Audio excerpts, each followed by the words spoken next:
In general, the situation, brothers, is as follows, said hero of the Soviet Union Lieutenant Colonel Gubry, unfolding the map.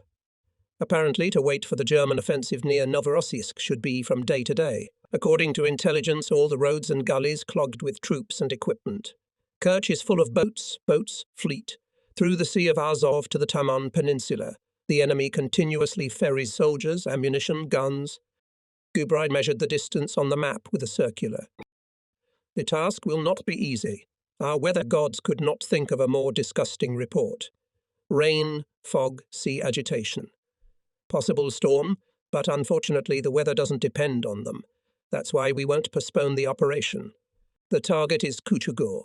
Hitlerites are unloading troops and equipment there. The rest, I hope, is... Yes, Comrade Commander. Then act. The flight's at 6:00. Captain Costoni, who was to be the leader, was especially worried. A man of exceptional courage. That's how he was known in our regiment. He had only recently changed the helm of a fighter plane for the helm of the formidable Ilyushin. In any case, it was one of his first assaults.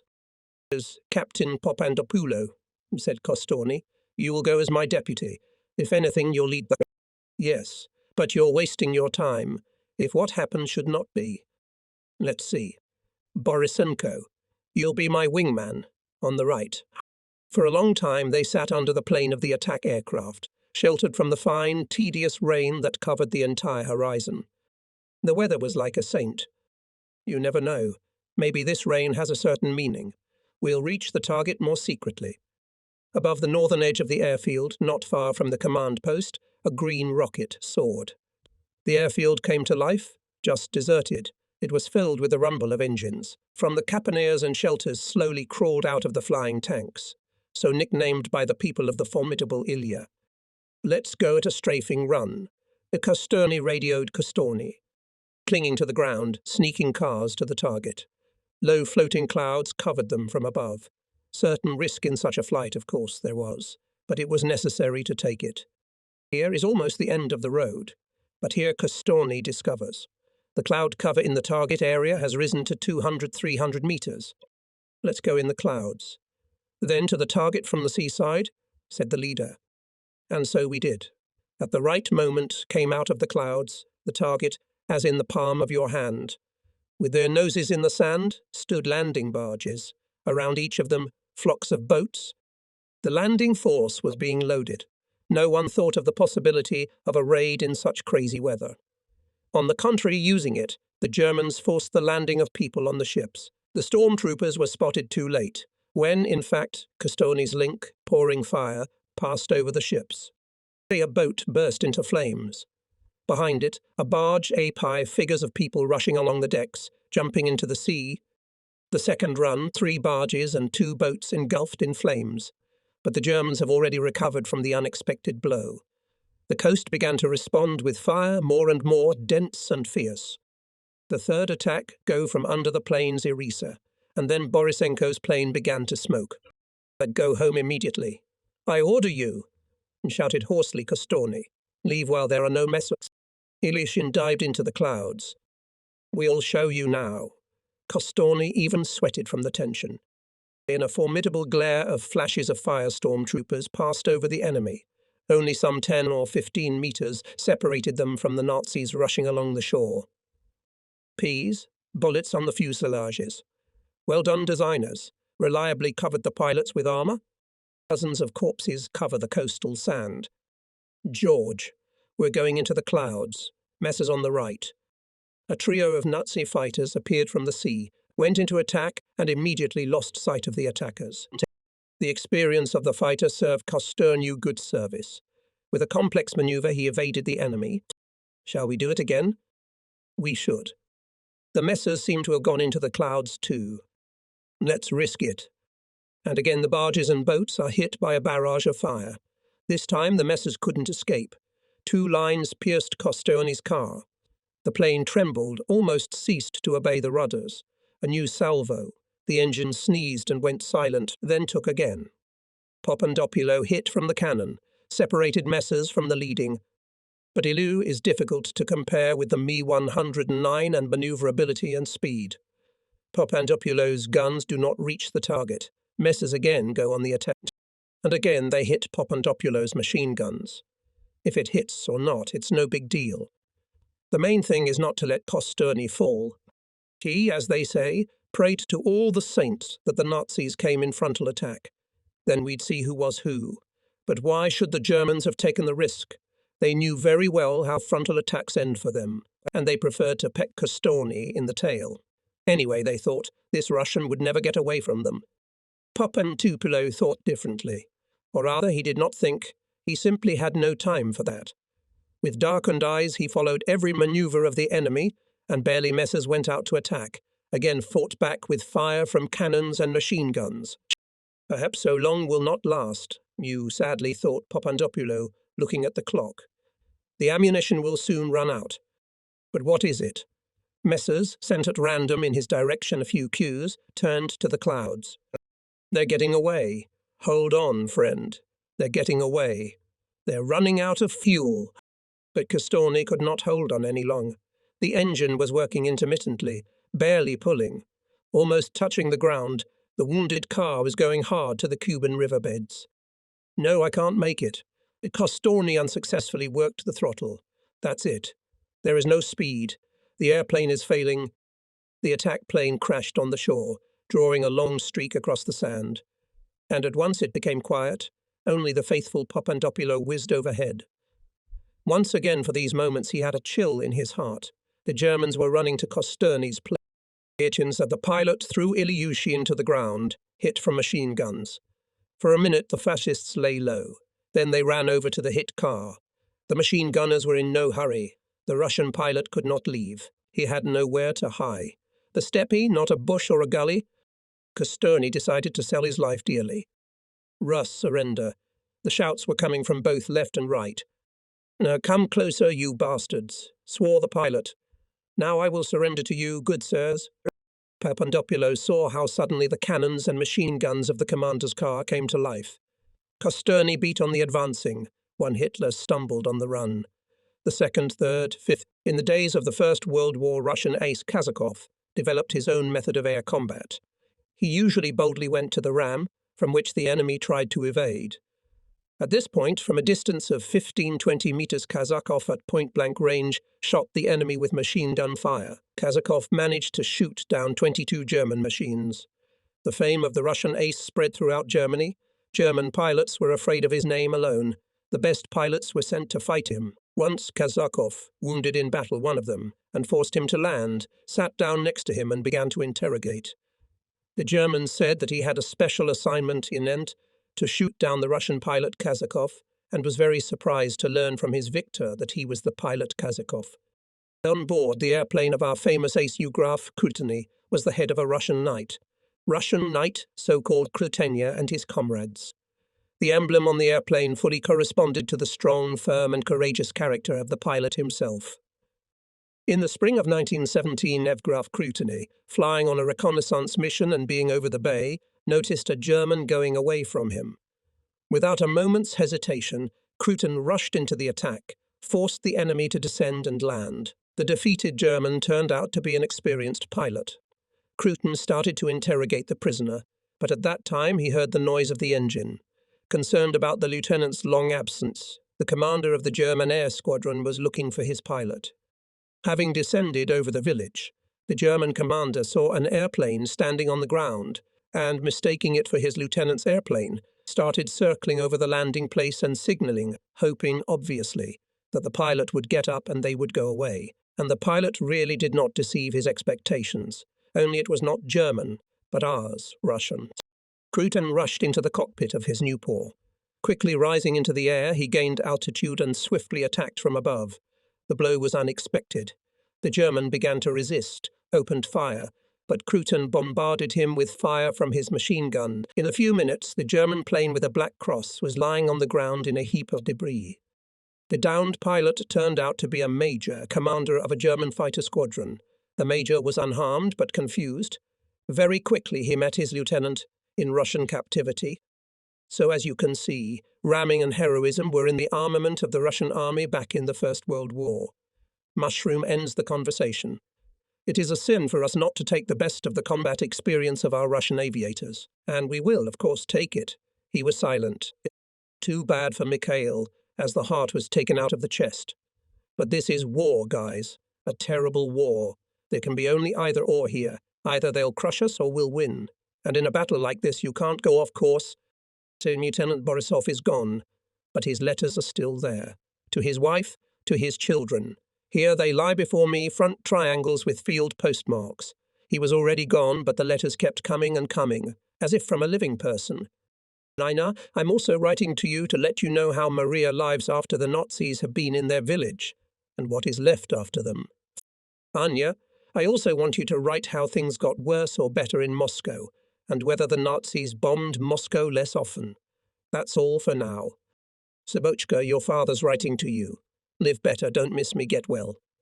When the war is over and we defeat the fascists, I'll come to you again, and we'll go to the movies with you, and I'll bring you candy again. Slava, don't miss me. A big kiss. Your daddy. Yura, go to school. Better listen to your mom. Don't hurt Slavochka and Leovochka, and when I come to visit, I'll bring you something nice. That's all for now. I'll leave you, Dad. A little better with time, for after 14-15 hours of work, I can still write letters. All in all, living well, nothing to take offence at. Everything we do will only be better for you, for our children and the motherland. After all, the better we are prepared, the more we will beat the Nazis, and of course, not a single Kraut will not get away from me or from my comrades, and 3 of us live in the apartment. We live well, friendly, and we have nothing to quarrel about, because we all together beat our common hated enemy. And soon the end will come to this bloodthirsty Hitler from our deadly cargo, which we carry and will carry 100,000 times more on our mighty wings, and he will pay dearly for the suffering of children, mothers and old people and all those who were left without shelter and bread, for the suffering and my sons.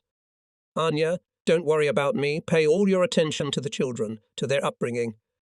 Anya, if you can go to the Kokos, then of course it's better to go. Anya, if you can go to your mother, go find out about her health and give her my regards. Tell her that I feel well.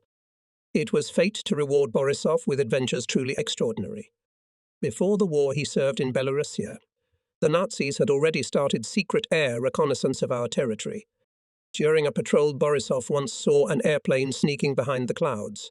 It seemed to the pilot suspicious. With a swift dash, Borisov caught up with the car, suddenly turned abruptly toward the border. He was surprised to see a Nazi Heinkel in front of him. Not really thinking about the international consequences of his action, Borisov forced the Heinkel to land at our airfield. The usual diplomatic correspondence in such cases began. We had a non-aggression pact with Germany. The Germans apologized. The plane got lost by mistake. It wasn't true. Then he worked as an instructor, training future pilots. Then the war began. June 29, 1941, Borisov was already at the front. With his wife, they were connected by the former strong good friendship. Good afternoon, Anekka. Today I received a letter and a postcard from you, for which I thank you very much.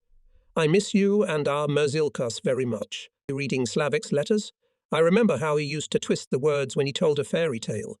Once upon a time there was a grandfather, a grandmother, there was a chicken dumpling.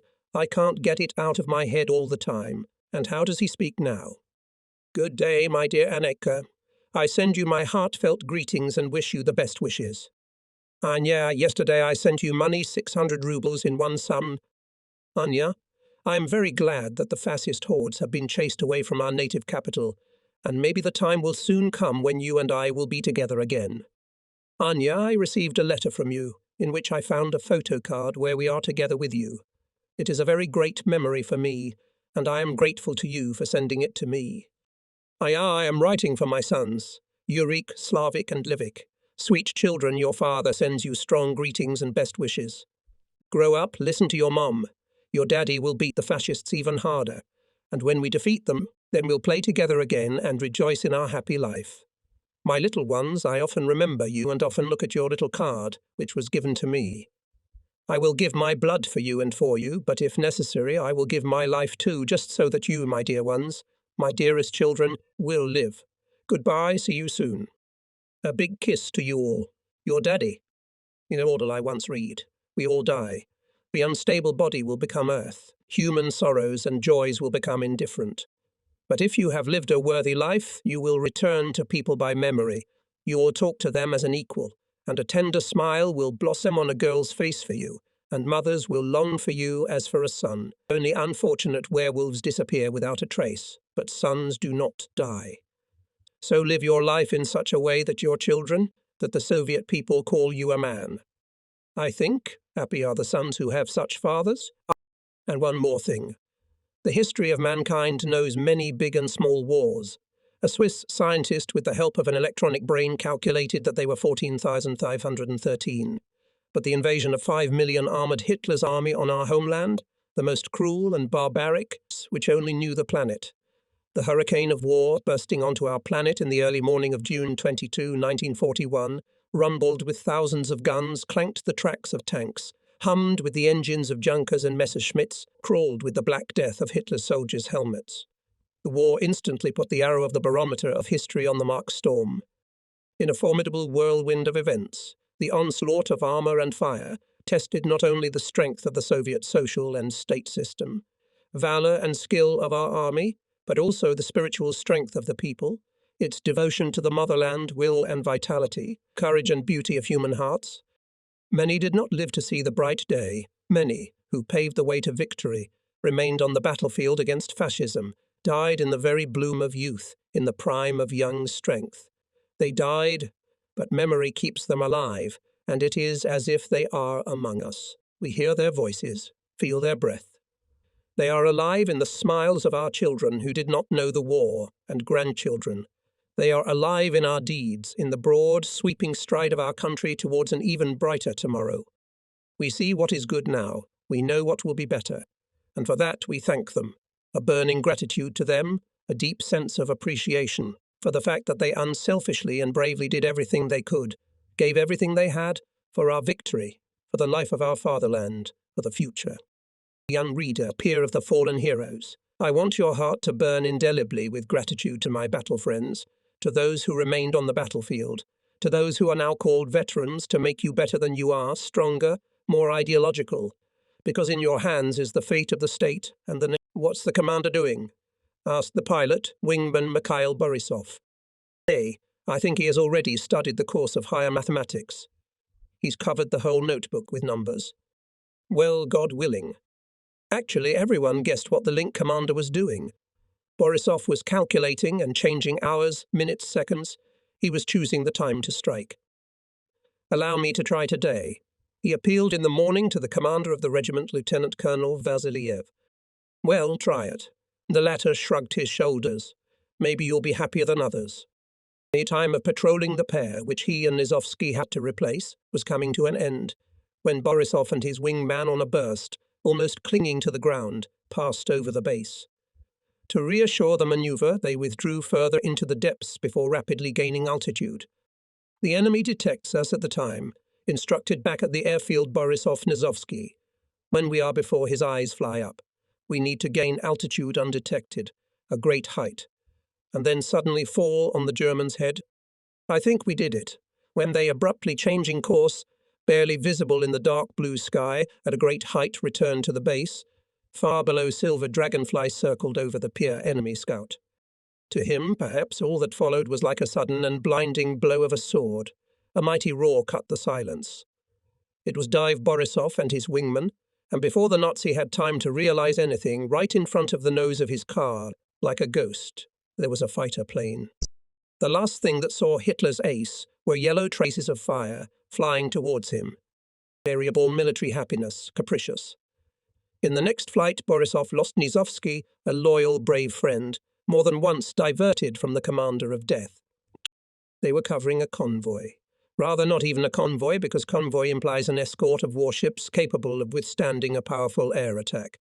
Right now there were merchant transports down below, 2 or 3 low-powered anti-aircraft guns and a few machine guns mounted on tripods. That's all they would be able to defend themselves with. Therefore it was impossible to break away from the ships, and the pilots were forced to take the fight with the Messers in extremely unfavourable conditions for themselves. The Nazis attacked from above. 4 Messerschmitt 109 against 2 Lag 3. They managed to sneak up unnoticed, and Nizovsky could not get out from under the blow. Having fired a volley at the airplane coming at him, he did not notice in the heat of battle the second one, aiming at his tail. After all, among other things, Nizovsky had to watch and the commander to cover him. Borisov did not know whether the wingman killed or wounded. His airplane, engulfed in flames, steeply fell on the wing, then spiked, crashed into the water almost next to our ships. If he is alive, he will help, decided the commander, spending eyes plume of black smoke. The main thing now is to prevent the Germans from attacking the ships. What only not provided for in any textbooks of aerobatics, cascades of figures did not make his car. It was falling down when it seemed that it would be scorched by the raging flames of enemy cannons.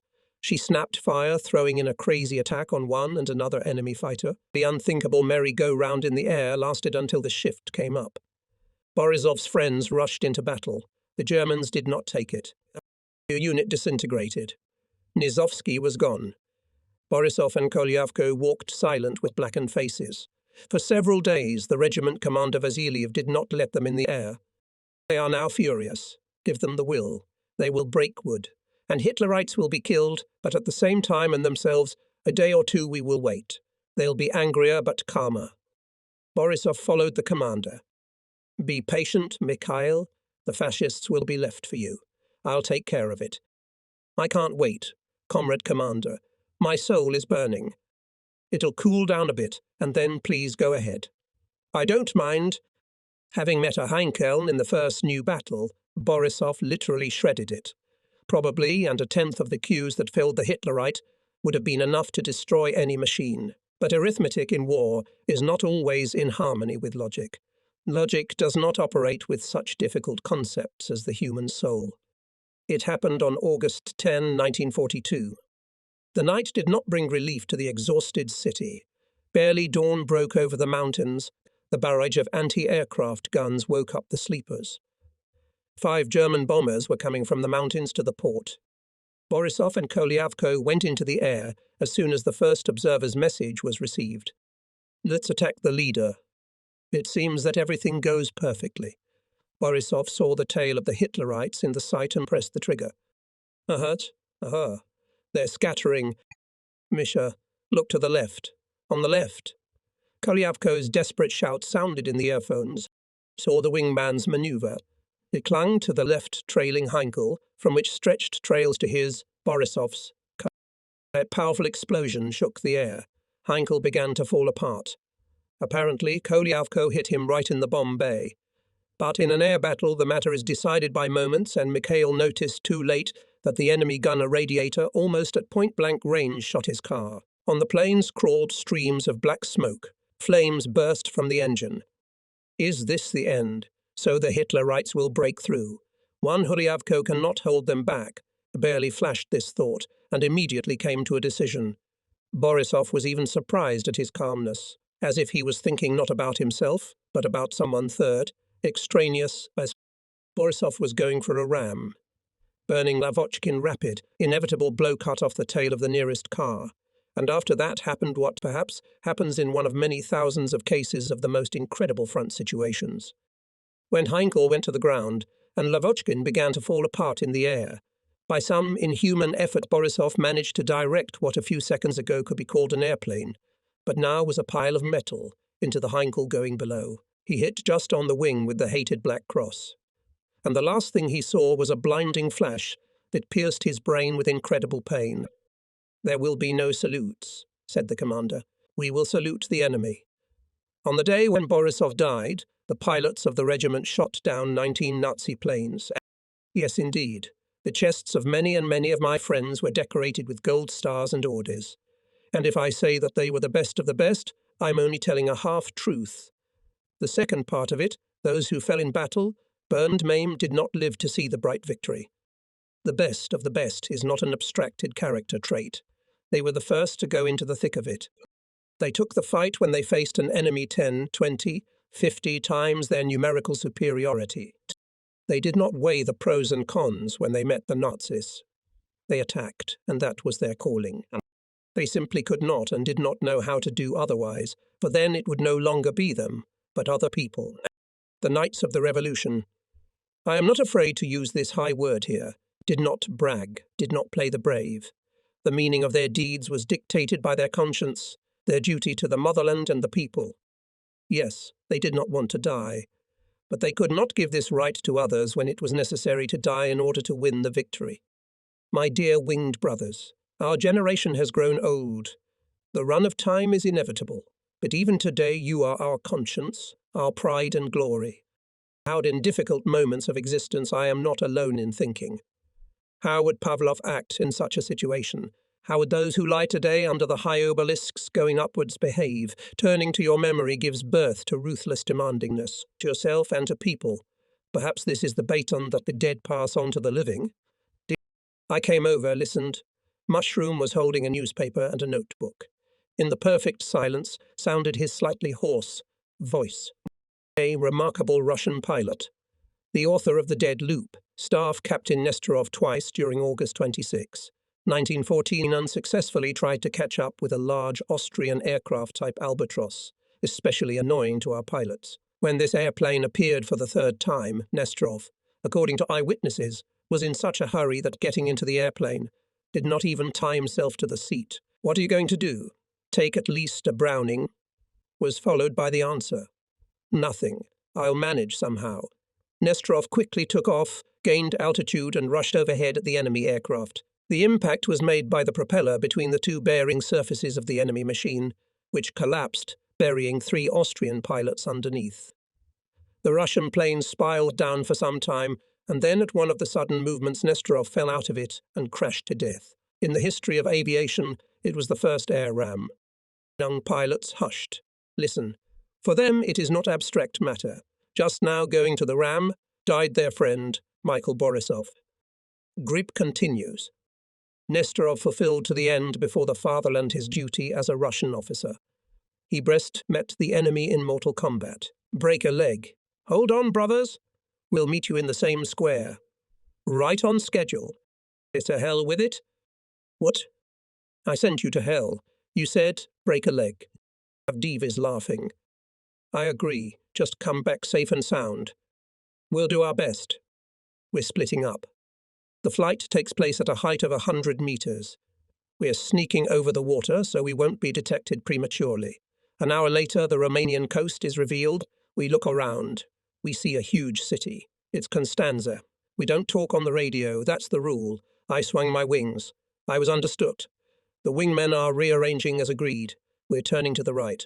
We're getting closer. The anti-aircraft gunners are silent. So we either haven't been detected or we're still recognized as our own. Well, all the better. We can already see the sea base, the beach. On it, the thousands of bathers. I smile to myself now the Sunday rest will be interrupted. And in the most unexpected way, we are descending. Now the height, 30 meters. It's time. There's no need to hide. I'm shouting into the microphone. Attack. The planes are rapidly approaching the ships. Long bodies of torpedoes rushing down to the target. The machines roar over the beach. People are scrambling along the beach. Anti-aircraft guns started talking, but everything was blocked by the rumble of explosions in the harbour. I turn around, photographing the results of the strike. A destroyer split in 2.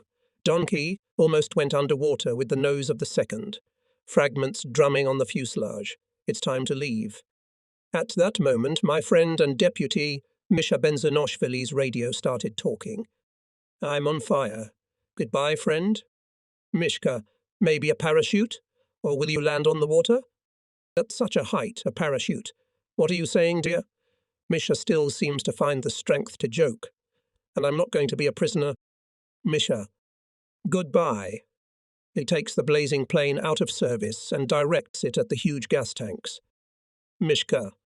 The explosion blazed under the sky. Even in the airplane, despite the hum of the engines, the sound rang like thunder. We're flying, shocked by what we've seen. Before our eyes, a feat was accomplished. And what a feat! Maybe this explosion finally demoralized the enemy. Only anti-aircraft guns gave only a few indiscriminate volleys and became silent. We turned to our native shores. On the approach to the agreed square, we noticed black dots. A lot of black dots. Could it be Germans? No, thank God, our own.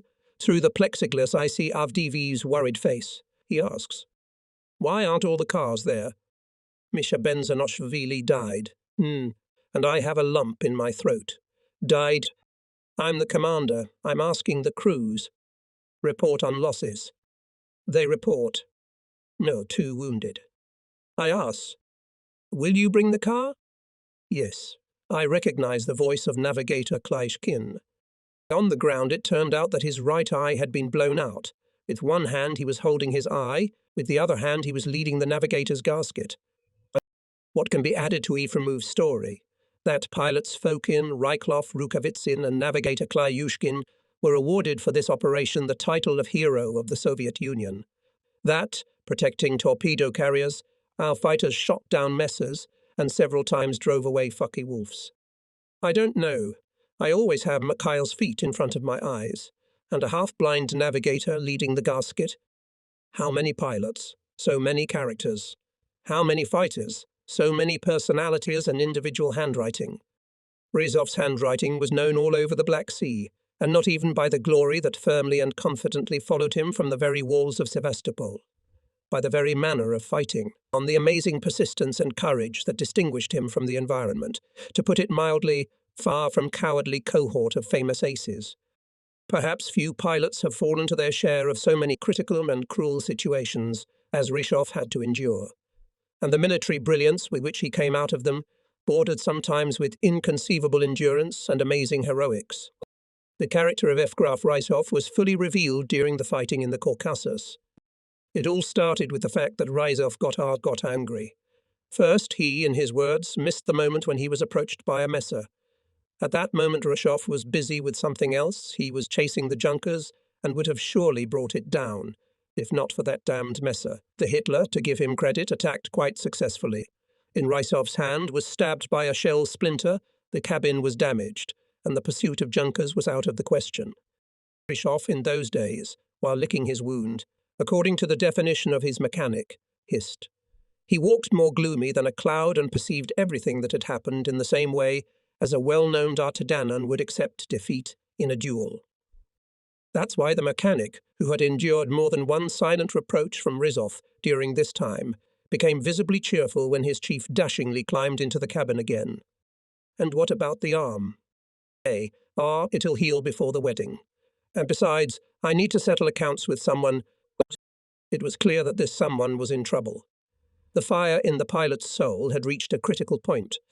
Someone were 2 messers, stealthily breaking through at an altitude of 6,000 meters to the airfield. Ryzhov attacked, and he unsuccessfully. Messers, as if on command, fell down, then swiftly left at altitude towards the sun. Hitlerites thought to take a position giving them an advantage important, and the combination of battle was instantly born in Ryzhov's mind. Pretending that he missed the enemy, the pilot, going almost parallel course with the messers, raised the machine to 7,000 meters and crashed on the enemy at a time when the Germans least expected it. With a complex figure of aerobatics, German thought to get out from under the blow, but came under fire and collapsed to the ground. The other hastily fled. Ryzhov's mood clearly improved. The mechanic guessed the results of the battle as soon as the pilot climbed out of the cockpit. The face was written all. And how was the arm? What arm? Ryzhov laughed. It was not about the hand. I was very afraid of missing the German. On the day when Ryzhov was awarded the title of Hero of the Soviet Union for the 14 Hitler planes he shot down, he was on a mission. Below, under the wing, the sea was raging, and it was seen how the ships that he accompanied on the transition deeply buried in the wave. It's a bit hard for the guys, Ryzhov thought of the sailors. Watch the air carefully. He told his wingman. German bombers always come out to intercept convoys in these places. I think they are already coming, replied the wingman. Jinxed. On the right, look. Now Ryzhov saw the danger. In the attack on the ships went out 9 Junkers. From above and on the flanks of the battle formation of bombers covered fighters. There was no time to choose a convenient position for the attack. Ryzhov threw the plane into the forehead of the leading group of Hitlerites. Immediately from several German machines stretched to the pilot traces of fire. Having flown on opposite courses, Ryzhov turned around, went into the rear hemisphere of the leading, hit the Nazi with machine guns, but his own machine shuddered from the lead hail. A new approach, and behind the Junkers stretches a plume of black smoke. The machine falls into the sea, rise to the sky white foam, and circles on the water immediately crumpled waves. Everything was over. Not for Rysov. The Germans concentrated fire on his plane. Together with the wingmen, he gave out some fantastic cascade of figures, attacking one or the other of the enemy aircraft. The Germans were not up to the battle formation, and not to the attack. This madman was about to crash into your car. First of all, it is necessary to bring him down, and again stretch to Rysov dazzling sunny treks, and his car seemed to groan in the incredible whirlwind. Attack, smoked second Junkers. Another blow, faltered to the side, dropping bombs into the sea, the third. Salvo turns the fourth, also freeing themselves from the deadly cargo. The last, the most persistent Hitlerite Rysov, forced to drop bombs in a kilometre from the nearest ship. Hitlerovitz, apparently, was from experienced pilots. The German bomber reconnaissance bomber recklessly did not get under fire of our fighters, barreling over. He circled far out to sea, within line of sight, went away without taking the fight, as soon as the chase began. It is not known how he managed to do it, but he learned to determine with absolute precision when our patrol planes ran out of fuel, in those brief moments when they left for the airfield, and the shift had not yet taken a place for barrage. The German would pass rapidly over the bay, photographing ships and relentlessly transmitting something on the radio. Thus passed a day, a second, a third. We changed the schedule of airplane departures. Nothing helped. By some special instinct, the fascist guessed these changes and never once put his machine under attack. The pilots were going crazy. His omnianti is bewitched, or what? Damned sun, waves and waves his nerves. Nerves have nothing to do with it. Cut off the commander of the link, Mikhail Borisov. Just something we did not take into account. Any military cunning should be opposed to its well-thought-out maneuver. We have not yet invented anything ingenious. We've changed the timetable. A novice would probably be confused. We're obviously facing an experienced opponent. We need something different. Well, if I catch him, began Nizovsky. When caught, interrupted Borisov, everything is easy. What's the use of grumbling? He must first be caught and caught up with. Then a different conversation would have taken place. All evening Borisov sat in the dugout. It's all right, boys. That's the way out of it too. And, it seems, not so bad. It was Belikov's voice. For the motherland. A terrible explosion split the sky and the sea. A fiery tornado rose to the clouds and settled on the waves with a cap of thick smoke. It was March 31, 1943. Actually, long ago it would have been necessary to conduct such a review. The events were accelerated by chance. That day I was barraging over the sea with Senior Lieutenant Akulov. We were about to return to the airfield when from behind a cloud 4 messes appeared. Advantage in height gave me the opportunity to immediately attack.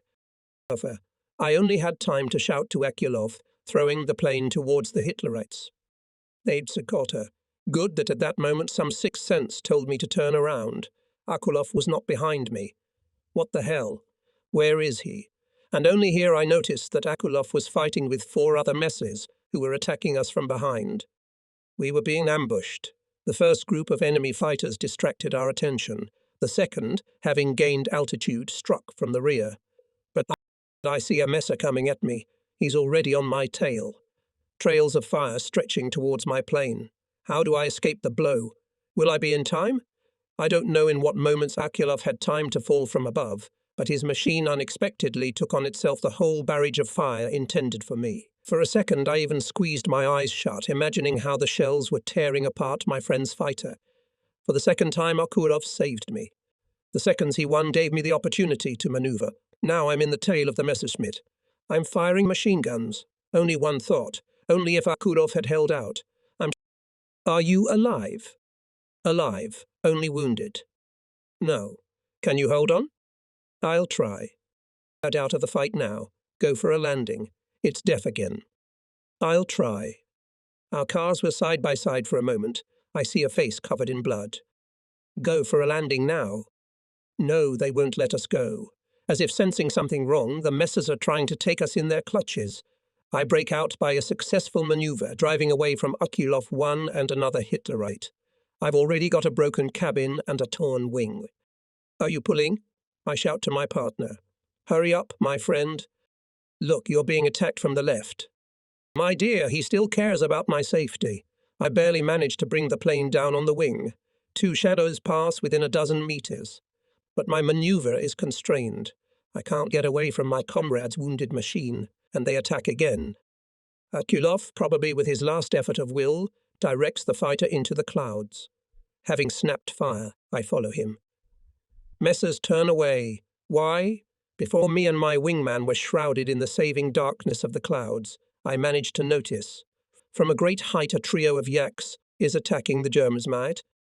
The pilots are sitting on boxes, on the ground under the wing of the airplane, on stones. I start a conversation. They will reflect on our combat camaraderie, how it helps us in battle, how we cooperate in an attack. Do we always honor the principles of mutual aid? Consider, for example, the battle of the group of our Chief of Staff, Major Lukinsky. In air combat, where every second the situation changes, the pilot must be firmly confident in the support of his comrades. Only then he can successfully attack the enemy, if he knows that the tail of his plane is reliably covered. Major Lukinsky, commander of the 4 fighters, barging over the front line, discovered above himself 4 Messerschmitts. 2 Messers suddenly turned around, skipped in front of our group in 200 meters, and dive went to their territory. Lukinsky's 4 entered the dive, chasing this pair. And at this time, the second pair of Me-109 diving caught up with our 4 and one of the Nazis, going into the tail of the wingman of the group commander, from a distance of 70 meters opened fire.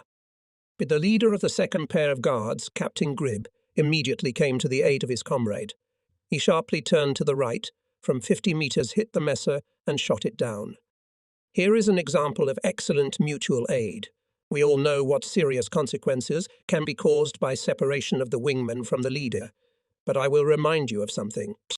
In one of the battles, Guards Lieutenant Ivanov was covering the leader of the 4 guards, Captain Gribb. Ivanov noticed that in the tail of our plane of the second pair comes Me-19. Without warning his leader, Ivanov broke away from him and entered the battle. Simultaneously, another Messer passed below Gribb's car. Gribb began to dive after the German, confident that the wingman follows him and covers him. But deprived of protection from the tail, Gribb's car was hit by a German pilot, and he only thanks to a happy accident was saved. Gross indiscipline in combat, Lieutenant Ivanov, almost led to the death of the commander. In order for the commander to properly organize the management of combat in the air, each pilot must accurately know and strictly maintain their place in the line. One can cite hundreds of examples from the combat practice of pilots, when mutual support and help decided the outcome of the battle. I will remind you how, in one of the battles, 4 Messerschmitts, emerging from the clouds, piled on Senior Lieutenant Maslov and his wingman. Maslov reported on the radio. Under the clouds, fighting with 4 Me-109, Guards Captain Kologrivov, who was at the head of the fighter, wing above the clouds, rushed to Maslov's aid and forced the Germans to stop the fight and leave. A lot of good and harsh words were said at the showdown. I didn't condemn the guys for it. Let them speak better on the ground. During the battle, there is no time to think about anything but the battle. They talk about mutual aid in battle. It's sacred in all branches of our troops. But I think nowhere so much depends on the life of one fighter from another as in aviation and in the Navy. Here you cannot expect support from the elements in which you fight. On the contrary, in case of disaster, it is almost always your potential enemy. If your friend does not cover you in an attack, you will almost certainly die if you act against a large enemy. If he does not cover your wounded airplane in battle, you will not be able to reach your own. You will almost inevitably be shot down. And when your car is attacked by a pack of Messers, only friends and your own quick reaction time can get you out of trouble, and skill, of course, brought to the highest degree of perfection. Therefore, always, forever and ever, may the laws of our combat camaraderie be sacred. Before that, I must confess, I had not had the chance to participate in such operations, big and important.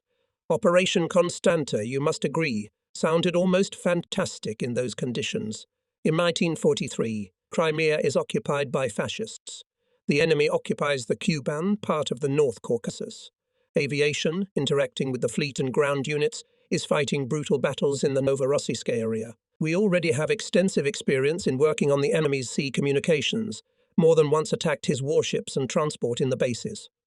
But these bases were Anapar, Kerch, Feodosia, and here Romania. There was something to worry about. Saturday. At the command post of the division, we meet with the commander of the division, hero of the Soviet Union Tokarev, and regiment commander Efremov. The task sets Colonel Tokarev. According to intelligence, in Constanta concentrated a lot of warships and transports of the enemy. We plan the operation as follows. The blow is struck by 10 torpedo carriers at 1 o'clock on Sunday afternoon. We enter from the sea at low altitude. Tokarev pencil draws an arrow on the map. At a height of, say, 30 meters, we attack. We fly over the northern part of the city, turn to the right and go out to sea again, return to the base. To cut off enemy fighters from the attack group is allocated to the regiment of Comrade Avdiev. That's what I was invited for. I listened, trying not to miss a left. To escort and meet torpedo bearers at maximum distance from their airfield. I'll have to work with the guys, weigh and calculate everything. No mistake will be tolerated. Is the task clear? We stand up. We fasten our clipboards. Wait, Andrei Yakovlevich. I touch Efremov's sleeve. Let's talk details at once. And we take out our cards again. Further, I would like to cite the story of Efremov himself, a hero of the Soviet Union, now a reserve officer. The story was written by him at my request for this book. Sunday, sunny day. At 11:35 I ask permission to take off. Groups of 5 airplanes in the air. We're on a combat course. We go under reliable protection. On the left, right and above, links of fighter guards. Unknown from where 3 messes tried to approach us. They were not even allowed to approach. One of Hitler's machines smoked, sharply turned to the shore. It is good to go on a combat mission when you feel the elbow of a friend near you. That's all. Fighter planes can't see them off further. Their radius of action ends. The RDFs shake their wings in farewell. In my headphones I hear Mikhail Vasilievich's voice. More and more important tasks became his responsibility. And about one of them I would like to tell here in the words of my friend. The details here are so remarkable that I did not want to retreat from the living truth of the story, which Denisov decided to tell after my long and persistent requests and entreaties. Here is his letter. Retreating from Nerodzonikidze under the blows of our troops, the Germans destroyed the railroad. For such purposes they created special machines that hacked the sleepers all along the track. In these conditions, the supply of fuel to our northward advancing ground troops and aviation was sharply complicated, and it could slow down the progress of offensive actions of the troops in the near future. And so it was decided in the period of June 24-27, 1943 to conduct from Batumi to Tuapse tanker Joseph Stalin, holding more than 14,000 tons of gasoline. In case of its successful fulfillment, the newly planned offensive operation of our troops was provided with fuel. In addition, during this period there was a major air battle over the Kuban, and our aviation also needed fuel. It is clear that if the tanker was lost, the troops and aviation would not get the much-needed fuel, and the Navy would lose a large bulk carrier. To take charge of the air support of the tanker was ordered to me. Other fighter units based at the airfield on the Caucasus coast were also subordinated to me. And here, on the 600-kilometer route, we for 3 days continuously covered the tanker, reflecting numerous attacks of enemy aircraft. Under the weight of the cargo, the tanker settled down almost to the level of the deck. Only from the air were visible its huge outlines. Many of our small ships were continuously around it, dropping depth bombs to prevent submarine attacks. And the German submarine aces, like the pilots, were very eager to break through to the target and hit it. All enemy attempts to attack the tanker on the way to Tuapse were thwarted by our fighters, and only during its unloading at the destination point several planes at night managed to break through and drop bombs on the piers. And on the wharves at that time there were many railroad tanks, one of which was set on fire. The loss of 40-50 tons of fuel, given the amount delivered, was in fact small. But my pilots also experienced this event. We knew at that time the price of each litre of gasoline. Many hoses were lowered into the tanker. Throughout the night the fuel was pumped out. By morning the tanker rose above the water and appeared before us in all its glory. But it was necessary to cover it, and on the way back, Hitlerites seemed to be furious. In revenge for the failure, they undertook more and more furious attacks in order to sink the tanker. Especially strong raid was undertaken when the ship was approaching Sochi. Having received a signal of approaching large groups of enemy planes, I, together with all the night pilots, took to the air. Groups of German planes, thanks to our bold and well-organized attacks, were dispersed on the far approaches and were not allowed to reach the target. Part of the aircraft haphazardly dropped bombs and got away, and some found their doom at the bottom of the Black Sea. In this battle, especially distinguished squadron commander hero of the Soviet Union, Captain Rezov, who shot down 2 enemy bombers. When he was pursuing the third, a German gunner disabled the engine on his fighter, a great master of flying. He did not leave the plane with a parachute, knowing how dear each of them was to us then, and with great skill landed it on a small site on the northern outskirts of the city of Sochi. The very important task of escorting the tanker Joseph Stalin was successfully accomplished. It returned to Batumi safe and sound. For this, many fighter pilots were honored with government awards. During the whole period of fighting of our heroic garrison, Black Sea pilots continuously supported it from the air. They repelled together with paratroopers attacks of Germans on the ground and in the air, provided ships, which from Gelendzhik fed the paratroopers with reserves, ammunition, and all other types of supplies. Everyone remembered the immortal feat of pilot Saigonov.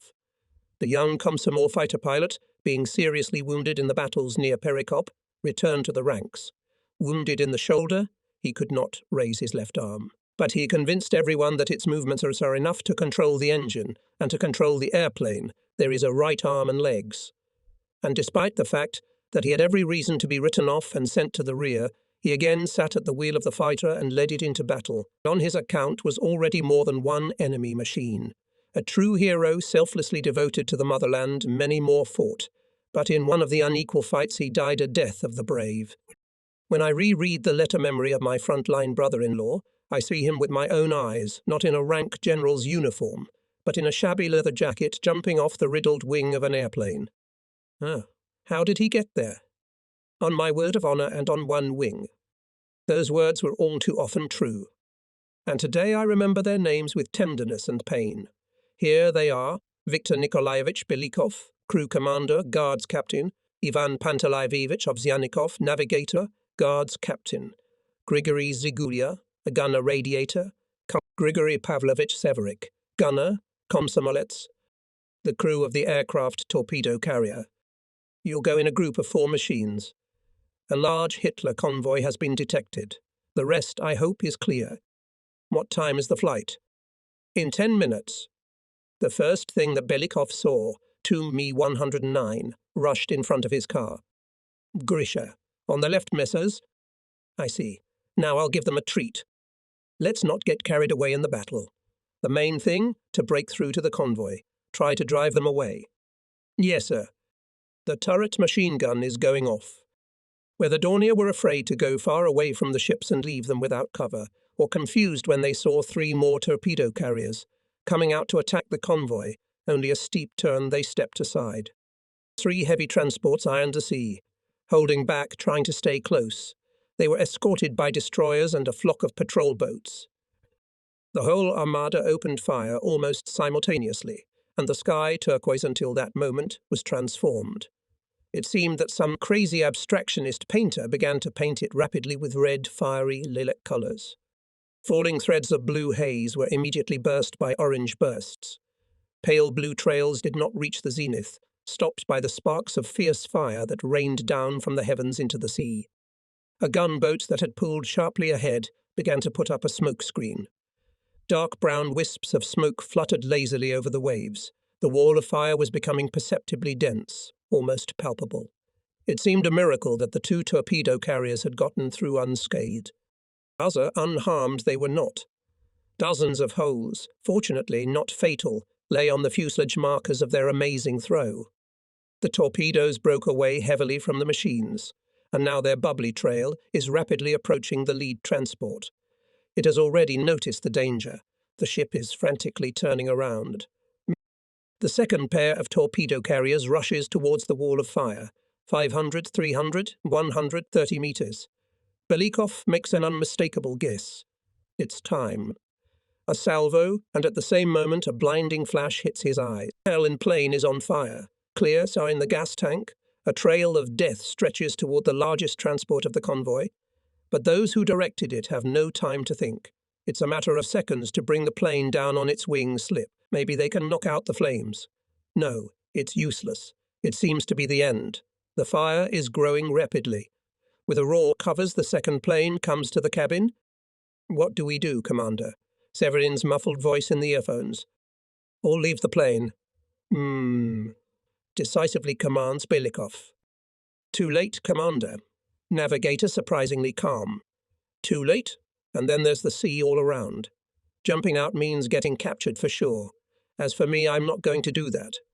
I'm in no hurry to get there either. Zigulia is trying to imitate the navigator, but his voice is shaking with excitement. No. Act, Commander, let's die with music. Let's give them a farewell concert. They didn't say another word.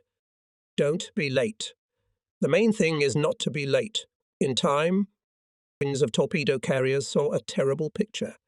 A flaming airplane, which had just been thrashing over the sea, with a last desperate effort gained altitude. Comet went to the transport. An ominous plume of black smoke cut through the air, marking his last path. The Nazis scrambled across the decks. It was seen how they rushed into the water, how unsuccessfully the captain tried to save the ship from flying death. But what can you do in a matter of seconds? Too late. The last thing the pilots heard in their headphones were the words, "What kind of an orator am I, Mikhail Vasilievich? I don't feel very comfortable on the podium, and there won't be any tribune. Just a heart-to-heart talk, soldier to soldier. We're not orators. Well, let's try." In the evening, all those who were free from flying gathered in the mess hall. Koklov told about the first strike on Berlin in this war.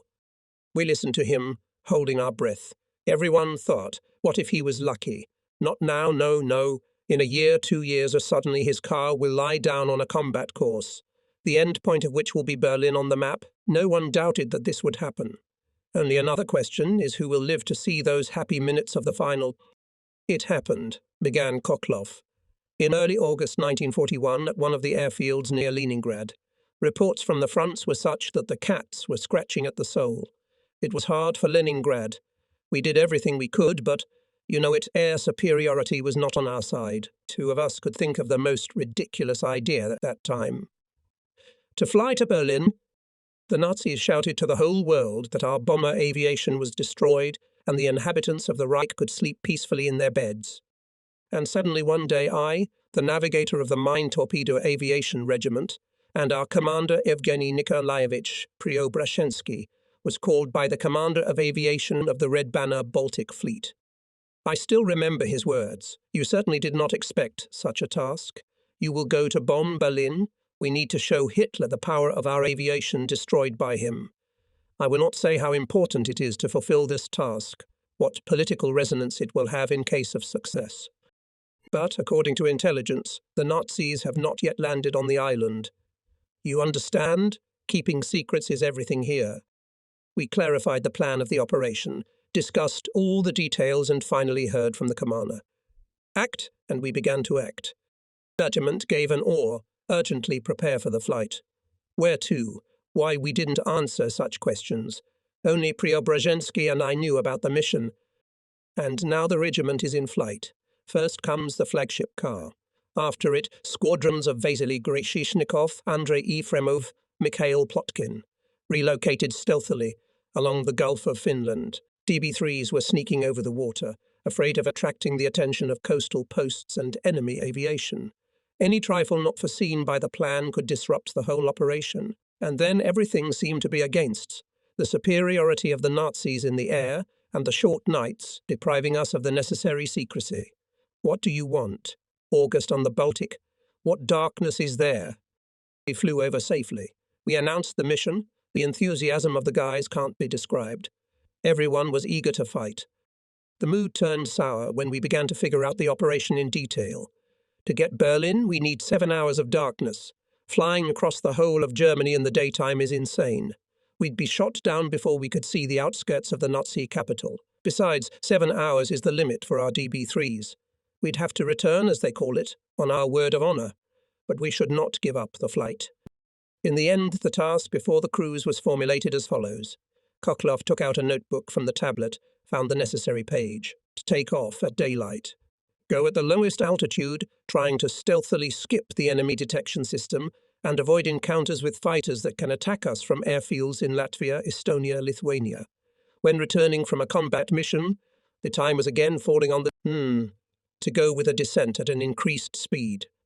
What would happen if the fog covered the airfield of Ezil? We tried not to think about it. We could not reach Leningrad, so we could only hope for luck and skill of the crews. On the night from the 7th to the 8th of August 1941, we were in flight. Now it is difficult to tell about what we experienced. I can say one thing: only death could stop the guys. So much hatred was in their eyes, such determination was written on their faces. One of them even said out loud what probably everyone was thinking secretly at that time. The main thing is that my bombs should fall on Berlin. Everything else is unimportant. Whether we'll come back or not, it's a secondary issue. The main thing is to fly. The main thing is to fly.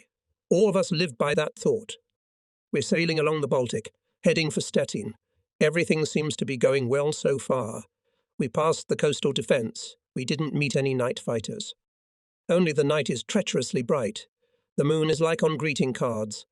We try to hide behind the clouds, but it is not always possible. There is no solid cloud cover. Probably the main role here was played by Hitlerite self-confidence. They could not think that the Soviet aviation would dare to appear over the territory of Germany. It came to the point that over Stettin the Germans obviously took us for their own. The airfield turned on the night start, hospitably offering to land. In a word, we were nervous, but we made it. The guys are looking at the Hitler capital with curiosity. It is darkened, but street lights, clearly marking the contours of the streets, for some reason burning. The streetcars are sparkling. You can see everything like the palm of your hand. We spread out. Everyone is looking for his object, and we find ours by the pipes. A military plant. Now it's time. I press the button of the bomb thrower. The guys told me later that I was yelling selflessly. This is for Leningrad, you bastards, and this is for Moscow. Pass it on. I shouted to the radio operator Volodya Kratenko. And here we go on the air. My place is Berlin. The task has been accomplished. I'm going back. And below a sea of fire. Shops are collapsing. Buildings are burning. The sky went crazy. Searchlights, anti-aircraft shells exploding. We're changing course. Speed, altitude. Somewhere near the night fighters are passing by with lights on. Now the main thing is to reach the sea. Maneuvering. A hail of shrapnel hits the car, but it seems we're getting away. We are worried about our comrades, Al. How they are, it is simply impossible to make out anything in the night whirl of battle. We go out to our airfield. We're landing. We are rocked. The most amazing thing began in the morning, says the radio operator brings a report from Berlin radio. On the night of August 7-8, large forces of British aviation tried to bomb our capital. By the actions of fighter aviation and anti-aircraft artillery fire, the main forces of enemy aircraft were dispersed. Of the 15 airplanes that broke through to the city, 9 were shot down. We laughed. We knew for sure that only 5 airplanes had flown, and we all came back. We waited for London's reaction. It was immediate. Berlin's message is false. English aviation, due to extremely unfavourable weather conditions in the night from August 7 to August 8 in the air, did not rise. The next night we repeated the strike on Berlin, and then once again only on August 12 Hitlerites came to their senses, realised where the winged death was coming to their capital. Our airfield turned into hell. Dozens of times a day Hitler's dive bombers appeared over it, but even in these conditions we continued to fly. 40 days the ground of Berlin trembled from Soviet bombs.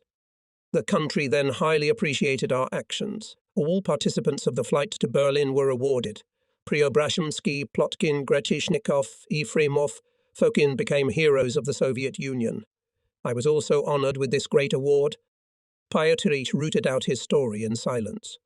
Everyone was silent, amazed by the story of a feat accomplished not by some miracle heroes, but by people like this man standing in front of us now with a soft, kind smile.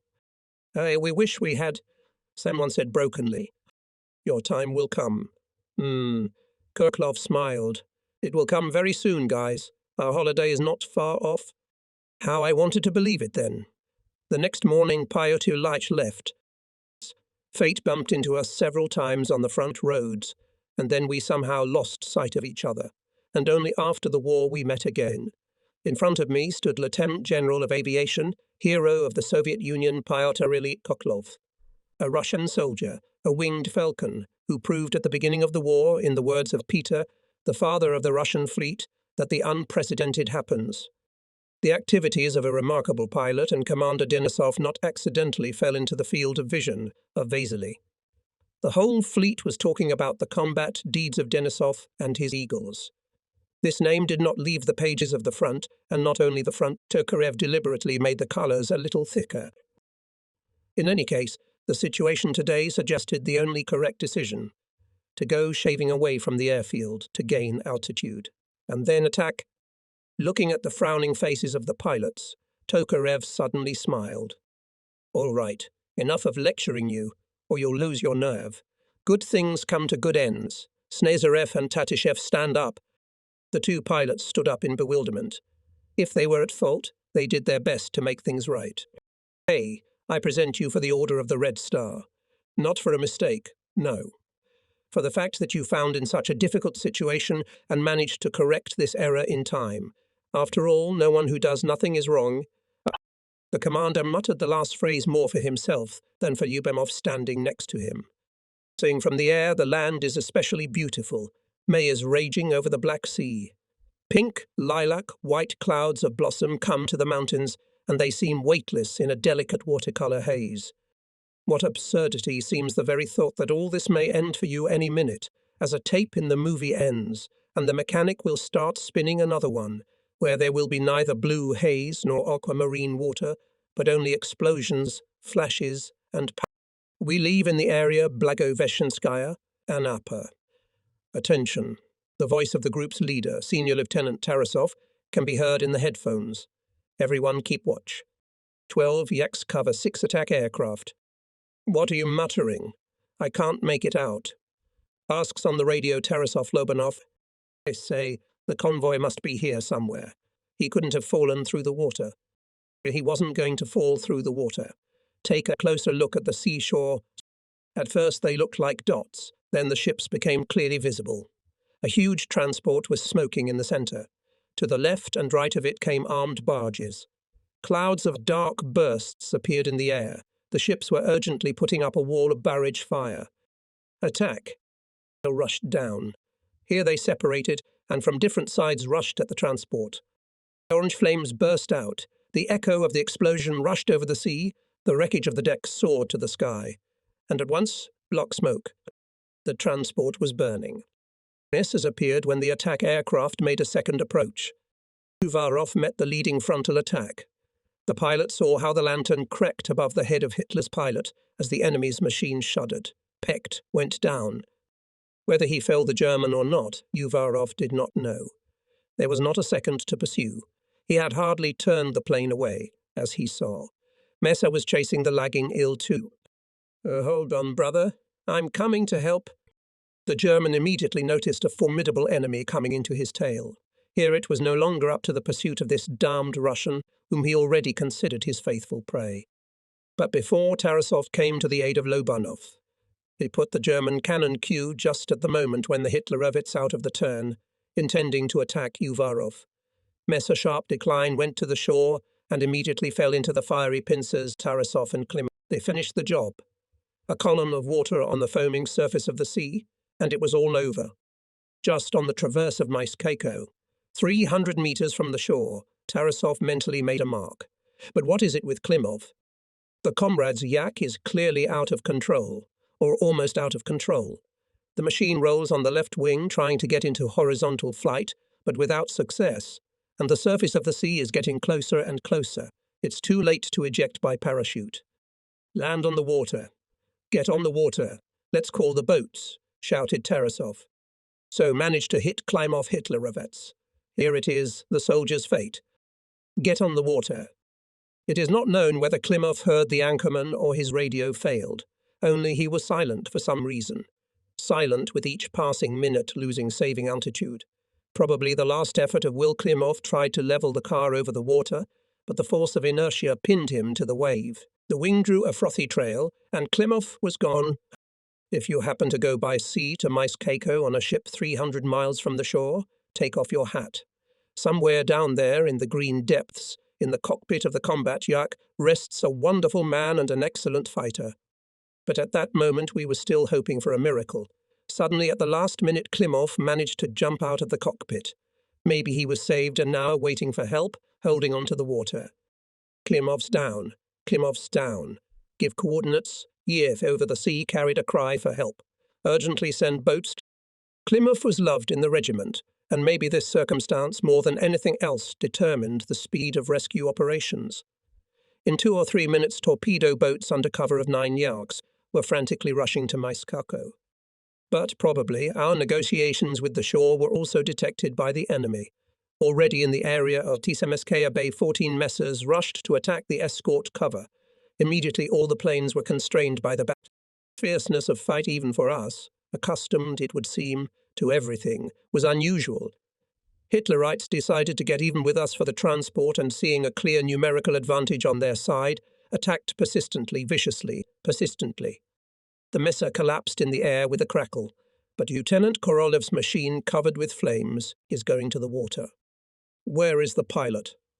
Aha, the parachute dome is opening on the right, so he was saved. But was he saved? To Korolev is rapidly coming Messer. Another minute, the pilot will be shot in the air, and here the fiery traces stretching to the Korolev are taken by Chauvin's yak. How he managed to get between the Hitlerite and his friend in a few moments. No one knows. He just stood up and accepted the death flying at Korolev. Yak burst into flames instantly. Chauvin, only above the water, opened the parachute. Torpedo boats were already rushing to the place of his fall. They also picked up and the king. Only in the evening, when torpedo boats 3 times passed along and across the square where Klimov's plane fell, it became obvious that the further search does not last any results. If you don't want to, there was only one thing to do, to reconcile with the loss of a comrade in arms. Once the poet Mikhail Dudin wrote poems about the fallen and those who replaced them in the line, about those who are inscribed forever in the lists of regiments and units. Well, he won't be cut down anymore. He won't be cut down by a stream of fire. But his name is spoken. Today another private. He stands straight in front of the ranks, touching the crest with his epaulettes. The heroes of the regiment, the coming glory of the regiment.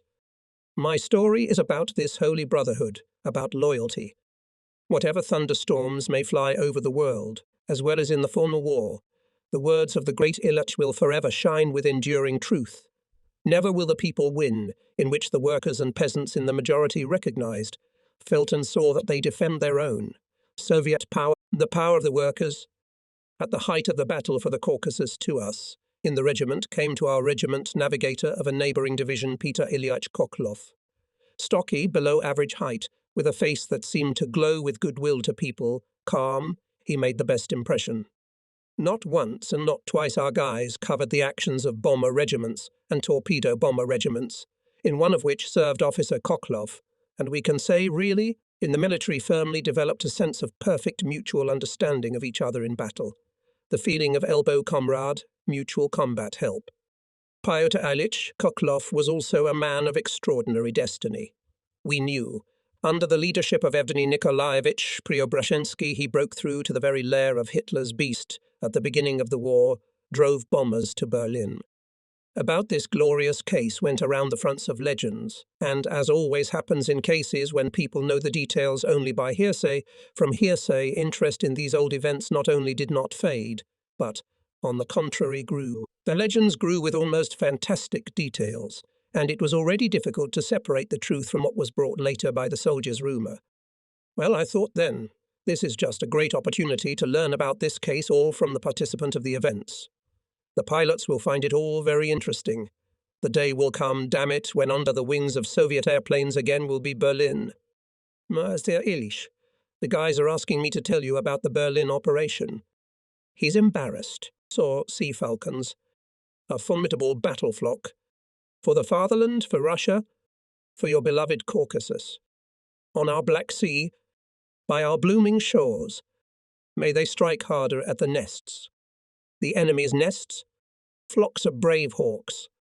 Let the bomber, the Germans with a fiery broom, from our green grove, from the blue sea, let torpedoes without mercy. burn and sink the ships, so that the enemy bastards never leave the Black Sea.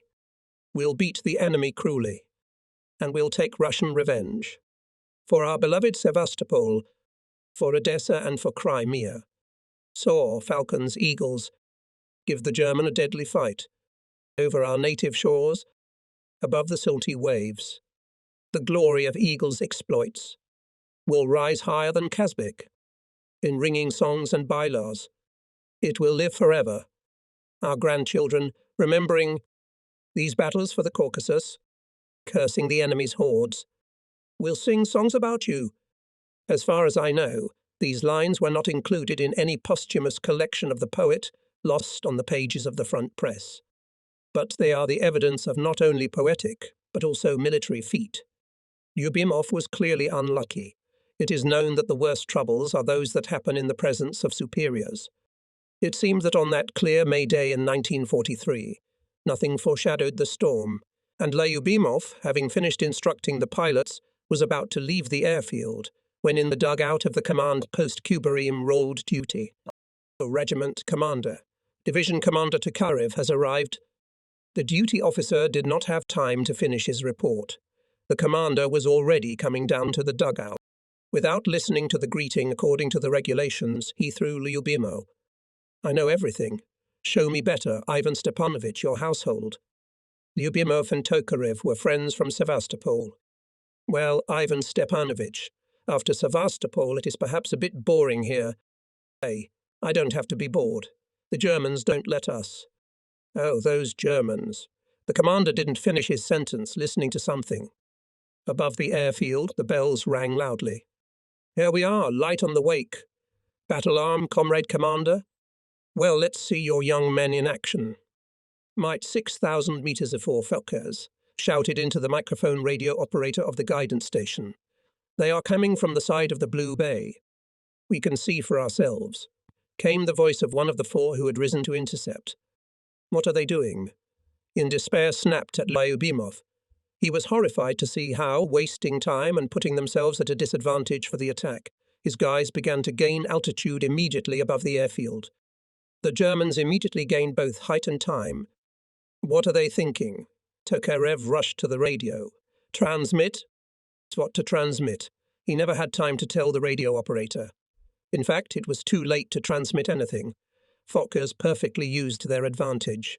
Their rapid attack from such a favourable position could not fail. Hitlerites were too experienced not to get back on the mistake of young pilots. In a minute, two of our Hawks were already going to an emergency landing. Tokarev, despite the fact that he respected Lyubimov and knew him for many years, turned to him in a frenzy. Suddenly he switched to you. This is how you teach them to fight. Who is in the air? Nerstatishev and Snesarev, the best pilots of the regiment. Let's see how they are the best. As if an invisible radio brought to Tishevchev and Snesarev a conversation between the commander and the regiment commander. Of course it was a mere coincidence, but at that very moment the pilots went into an unequal frontal attack.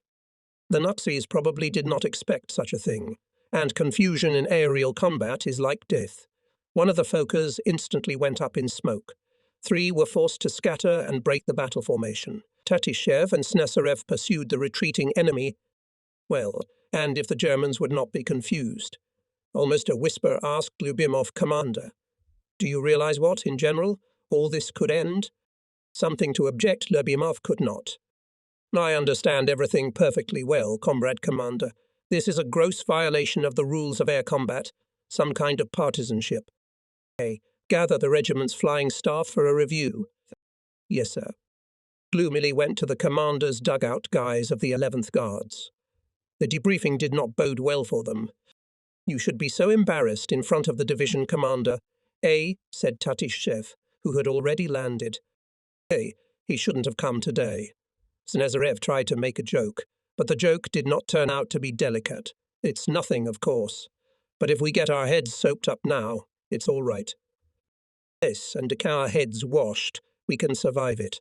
But if we had lost 2 friends at once, and we almost lost them... The pilots were glumly silent. In a word, everyone was expecting a scolding. Cautiously glanced at the commander, sitting dejectedly at the table. What is dragging on? You'd better start soon. Here's what, friends, he began, suddenly rising abruptly. You are grown-ups. The conclusions from today's battle, he was silent. Well, let's say the saddest. The mistake of comrades, obviously, is clear to everyone. Superiority in height. The basis for the success of the attack. You, instead of rapid maneuver, at least equalize the conditions, took the battle in the most disadvantageous conditions for themselves. The results. You saw the results with your own eyes. For fighters, such mistakes are unforgivable, especially for fighters of the Guards Regiment, Korev emphasized. A regiment with experience of Odessa and Sevastopol. Well, who takes the fight before gaining altitude? The commander grumbled. Enough about it. Why am I teaching you like little kids? By the way, he looked towards Snezarev. You often fight over Arhipio Sipovskaya. Who of you knows the history of this name? The pilots were silent.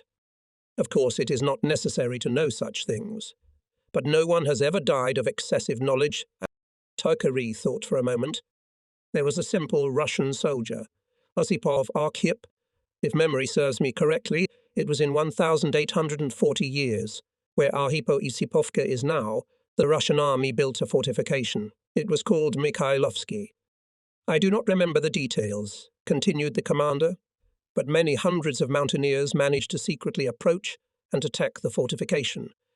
There were only about 70 bayonets in the garrison. Almost all the soldiers died during the first attack. It is necessary to blow up the powder cellar, decided the captain who commanded the Russian detachment. We need volunteers. Allow me, volunteered Private Arkhipov. A terrible explosion shook the air. The Russian soldier left the life, taking with him 100 or 2 enemies. If already to die, Tokarev continued, pausing a little. So only in such a way that the very death of his death to cause maximum damage to the enemy. Those of you who fought at Odessa and Sevastopol know that only in this way and no other way the defenders of these cities acted. To die foolishly is a more than questionable valor. To die because of arrogance, disregard for the enemy's fighting techniques is simply a service crime. I don't see any heroism here. With a roar carried over the German stormtrooper Papandopulo. Now he, saving ammunition, hit only for sure. Mostly, as he said later, acted on psychology. Seeing the airplane diving at them, the Nazis clung to the ground. No, he can't hold out that long. Uni Papandopulo saw it clearly. The ring of Germans was shrinking. Black figures crawled closer and closer to the plane, and the pilot made up his mind. The main thing now, to pin them to the ground, attack. The second, to hell with the ammunition. The Ile machine guns went crazy. The third, no, it was no longer an assault. Papandopulo's plane sat down in front of the stunned Hitlerites and steered straight to the car in trouble. And then the Germans understood everything. Rising to their full height, shouting, firing machine guns, they rushed to the air. Hurry up, shouted Papandopulo Costorniu. Now, 1 minute. Costorni rushed to the gas tanks. 1 second, the taps are open. 1 second more, the rocket launcher was taken out. Already on the run to the car, Papandopulo Costorni turned around, took aim and fired a rocket into the cockpit of his plane. A blinding column of flame rose to the sky. Now it seems everything. The commander is already on the plane of his friend's car. Perhaps at such moments, fate spares the brave. A barrage of machine gun fire did not hit either of them. Papandopulo even seemed that at takeoff he hit one of the machine gunners with his wheels. Both pale, Costorni and Papandopulo looked at each other and laughed nervously. It seems that today we have some psychological overload. Costorni smiled faintly. Flames erupted on the ground. The Ilyushin had exploded. A chapter telling about Denisov's feat and the beginning of one poetic path. Already in the post-war years he would write marvelous lines. No, we did not ask for indulgences, though the ascent was steep, under the blue tent of Russia. We are going with a full load, and even if we're tired on the road, the heart is still strong enough, and I'll lend my shoulder to make you change your ways. Even then he was ready to give his shoulder in a difficult moment to share the burden with his comrades. Vasily usually appeared in the regiment with an unchanged field bag full of newspapers and poems. Slim with drooping cheeks, He would sit down at the gun emplacement, and if he found listeners free from business, he would invariably propose. "Let's read, shall we?" As a rule, tension was provided to him regiment. Probably a man is a sinner who would not be pleased to send home a frontline newspaper where not only despicable prose, but sometimes even poems were written about his affairs. Probably we were not fighting so badly. Having once opened the Red Fleet newspaper attack, I read dashing ditties. Around the Caucasus Ridge, high, high, high. The young falcons are growing up. Young falcons, who shot down enemies in battle, who scattered them in the sky, everyone in their native land. The hero Alexiev. The fascists won't get through. No, by the Blue Sea. They'll be sent to the other world. Denisov's line. Among the Russian goldsmiths. The breeze scattered. The Mateyev's hawk. Mateyev's hawk. By the way, as it turned out now, the author of these ditties was a young Red Fleet Vasily Kuremin who worked in the newspaper Attica at that time. Vasily grew after the war into a great Russian poet, published many wonderful books. And back then he was just starting out. And one of his first experiences was a small correspondence in the same Attica. A correspondence directly related to one of my friends. A soft spring night has descended over the Caucasian coast. High in the sky, like many coals in the dark grey ash, the stars were scattered. The sea was murmuring very close to us, and the measured splash of the waves could be heard. Suddenly white beams of searchlights cut through the sky. The enemy was approaching the city. Instantly everyone became alert. Anti-aircraft gunners prepared to meet the fascist pirates with dignity. Hero of the Soviet Union, Guards Major Denisov took to the air.